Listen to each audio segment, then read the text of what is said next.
master that you're giving the instructions to, the more you have to be careful. And so, I think there are kind of these two sides. And then the other thing is that a lot of the academic approach ends up like basically optimizing for other people inside of the academic system.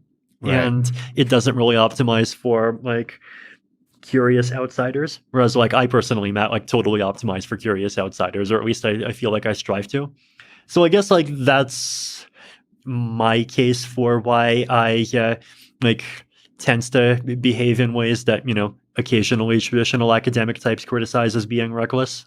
But I mean, on the other hand, there's definitely real benefits that come from like just taking a rigorous approach, especially when what the thing what the specification is of what you're trying to get, and like you're trying to kind of improve your way or provide protocols that actually provide that, and like exactly what you're looking for. I feel like realistically, you probably wants to do both kinds of analysis. And like sometimes you even want to do both kinds of analysis in stages, right? Like you want to do more quick and dirty things, and you even want public feedback on the quick and dirty stuff. And then later on you formalize it more, and then you get more feedback. Like in general, I guess I feel like the norms of research in the future, like the internet has just changed so much. There's no way that it's not going, and it's even changed like collaboration structures and like the patterns in which we work with each other.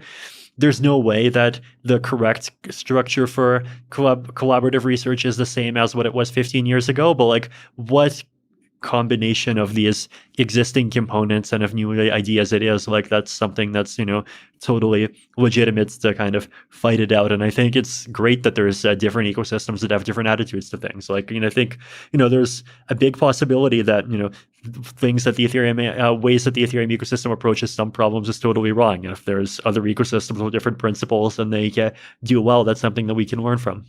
In the spirit of the depth first search, can you comment on AI safety? And some people are really worried about the existential risks of artificial intelligence. Is there something you could say that's hopeful about how we avoid, in the same kind of line of reasoning about creating formal models versus kind of looking outside the model into what the real world actually is like?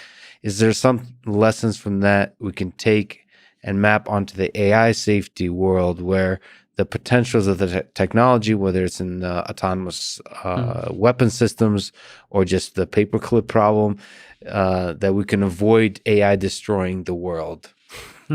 So my impression is actually that this is more of a kind of faraway impression, and it could be wrong, that it might even be that one of the challenges is that AI is not formal enough.